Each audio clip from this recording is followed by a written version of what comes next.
Any screenwriter who wants to make a career out of their passion has to venture out and collaborate with others at some point because most films are impossible to create alone, whether it's a no-budget indie or a multi-million-dollar film. That's just the nature of the beast. And this is where things can become tricky for writers like me who would much rather spend their time working on stories and ignoring everyone else. Unfortunately, that's not how it works. If you stick with screenwriting long enough, there's a good chance you'll partner with a producer, a director, or another ambitious writer. So understanding how to collaborate with others is fundamental to your development as a professional despite the pains that come with it. Hi, welcome back to another episode of Story Prism. We're indie filmmakers who recently went off the beaten path after working in the industry for well over a decade. Now we're interested in building tools to help others like us create their stories, while exploring deep questions about the craft of writing, filmmaking, and everything related to storytelling. If you're intrigued, be sure to hit the like and subscribe button to enjoy more content like this. In this episode, we're going to share our experience with partnerships, what we've done to gain the most value out of them, and how we managed to avoid the awful pitfalls that come with the territory. Not every partnership will work out, no matter what you do, and that's okay because it was never meant to be. But if you want to mitigate the headaches and drama, here are a few things you can do that just might save your partnership and story.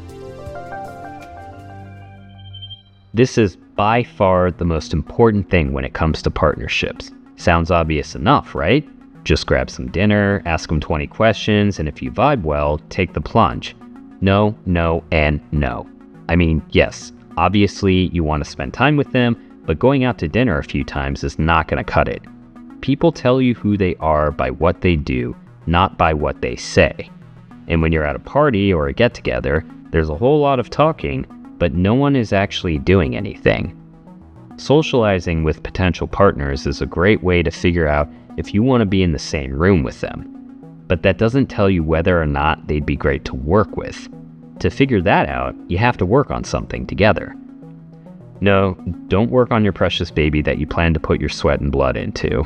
Work on something smaller that won't take up too much of your time and energy. If you both do a good job and like collaborating, then do it a few more times before you fully commit to something with high risk and high reward. But sometimes you don't have the luxury of time, and you need to collaborate sooner rather than later, which means unfortunately you'll have to take a risk.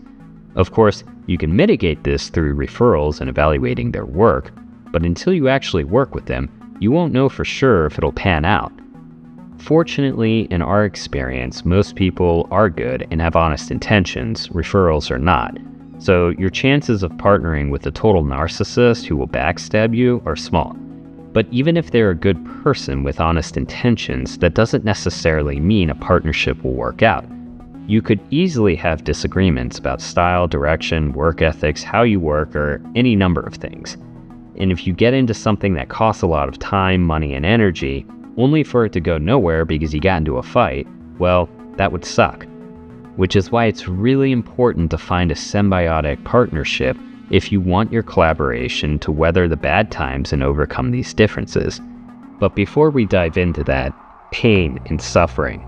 That's what toiling away at your story is all about, right? While it's true you have to spend years practicing, most of that time doesn't have to be wasted staring at the screen. We know how that feels as indie filmmakers. That's why we built Story Prism, an interactive writing app designed to help you go from A to Z with a personal assistant that automatically builds itself as you develop your story. No boxed-in templates, no complicated finagling. Just write, and when you need the help, it's there, ready when you are. We don't make the writing easier, just faster. Gain your momentum with Story Prism. Links in the description below. Now back to the show. Symbiosis is defined as a mutually beneficial relationship between different people. So when you form a partnership, it's always best to find someone who you need and who needs you, whether it's skills, connections, resources, or all three. Let's say you partner with a writer. Both of you don't have connections or resources, and you're both really good at writing. Well, what happens when you come to a strong disagreement? What's to stop either of you from just walking away and writing it yourselves? The answer is nothing, because to put it bluntly, you don't really need each other. That isn't to say you shouldn't partner with a writer if you're also a writer. It just means if you do, it's better if they're really good at something that you're not. For instance, maybe they're better at action sequences and dialogue, but you're really good at forming the beats and deeper meaning. With that kind of partnership, you'll be more likely to try and work out differences because you'll know that the story can't be made without each other. The more you need each other, the harder it will be to walk away. So you'll exhaust every avenue to try and make it work before giving up. Now let's say you find a seemingly good partnership, and while collaborating, you come to a complete standstill. You want to take this direction, and your partner wants to take a different one. Endless arguments erupt, and that glorious honeymoon phase begins to fade into a distant memory. Your partnership and story are in jeopardy. So how do you save it? Well, you do it the same way you save a marriage, through basic conflict resolution techniques. First, come into the argument with the goal of understanding their ideas and where they're coming from. Don't try to defend your ideas. In fact, start the conversation with questions. Don't state anything at all. Just ask probing questions that can dig deep into their thought process and why they think their ideas are the best. Oftentimes, especially if I'm collaborating with a non-writer, the person will have a bad idea with good intentions, but they won't realize why their idea doesn't work for what they intend. So a good technique is to get them to realize why their idea won't work instead of telling them why it won't work. And you do this by asking a bunch of probing questions. That will get them to think more deeply about their choices while helping you better understand what they want to accomplish. This makes it much easier to develop a solution that can resonate with both of you. Asking questions instead of sticking to defensive statements is a really powerful technique for conflict resolution because it makes your partner less argumentative and more reflective of their own ideas. It shifts the focus from defending the ideas to better understanding them. And if you find your partner giving convoluted answers that aren't super clear, wait until they're finished and try to reiterate it in one sentence. This will show them that you're actively listening and being helpful. You're not trying to destroy their ideas in place of yours. You're just trying to get a full understanding. That's how you keep things cool. The trick to asking the right questions is to utilize ones that will get both of you to determine whether the ideas will work.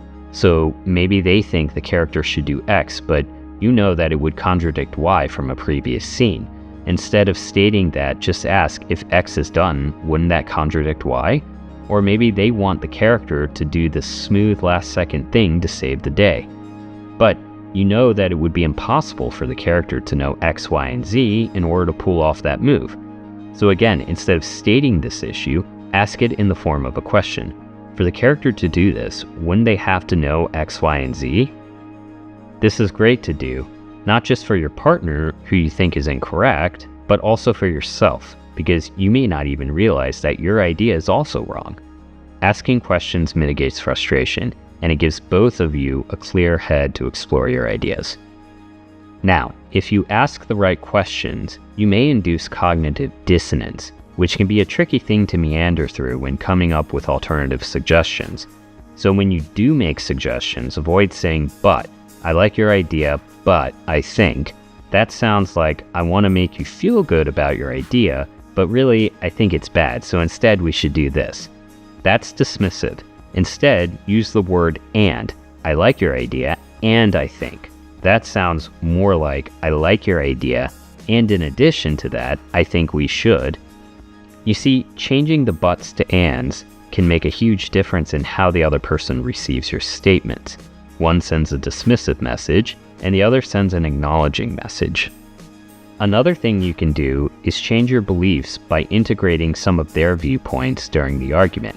Maybe you're not totally open to your partner's ideas, but if there's at least something, then integrate that into your arguments and acknowledge that it's a fair point. This will show your partner that you're open and are prioritizing the best ideas instead of just your ideas, which will make your partner more likely to do the same in good faith. So let's say you've been going back and forth for a while. You've made progress in coming up with resolution, but you're not quite there.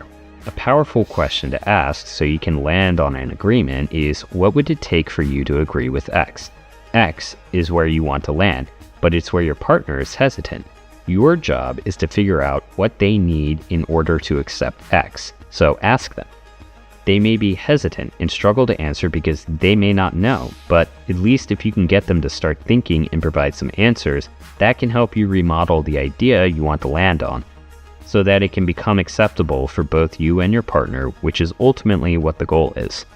Again, this may induce cognitive dissonance, especially if they realize how bad their ideas were. No one likes to be wrong because it makes them look stupid. The worst thing you could do is pick on someone for being wrong about something. Not only does that make you an asshole, but it also makes them far less receptive to changing their ideas. So you may end up making all of this progress only to hit a brick wall in the end. That's why it's super important to give your partner a bridge so they can move over to the optimal idea that you helped forge through careful arguing and compromising. When you hear stuff like, "Huh, I didn't consider that," or, "I see what you mean," show empathy towards them. "Yeah, I didn't realize it either until yesterday, which is why I made the change. Hey, no worries. I was literally making that mistake all the time until someone pointed it out for me. It's definitely not an obvious thing." It's easy to want to revel in the glory of being right, but that will give the impression that you believe you can never be wrong. That will push your partner away. Be humbled by the fact that no one is always right, and show empathy with your partner, because when you're wrong, it really hurts. And when fuel is added to that pain, it makes it more likely that someone will walk away, regardless of whether they've been convinced or not. Now, the last technique, which is the most powerful one, is this little inception tactic where you supplant an idea of who they are in their heads at the beginning of the argument. This will make them more likely to adopt those specific traits that you want to see in the conversation. So saying something like, "Look, I know you're someone who's very open to new ideas," will actually make them more likely to adopt the trait of openness because they'll feel almost obligated to live up to that positive expectation. Just make sure that when you do say it, don't come off as patronizing. Nobody likes a parent in the argument. Partnerships are powerful, but they can also be quite a mess. So to avoid a calamity, just make sure you really know your partner and how they work, find a symbiosis, and develop a good sense of conflict resolution to navigate the tough moments. Sometimes they'll work out. Other times they won't, no matter what you do. Don't beat yourself up if that happens. We've all made mistakes. We've all burned bridges, so no dwelling on your failures. Just focus on what you can learn from them, and you'll increase your odds of success the next time around. Anyway, hope you enjoyed the video, and please, if you haven't already, be sure to like and subscribe if you want to see more stuff like this. Until next time, best of luck in your creative endeavors.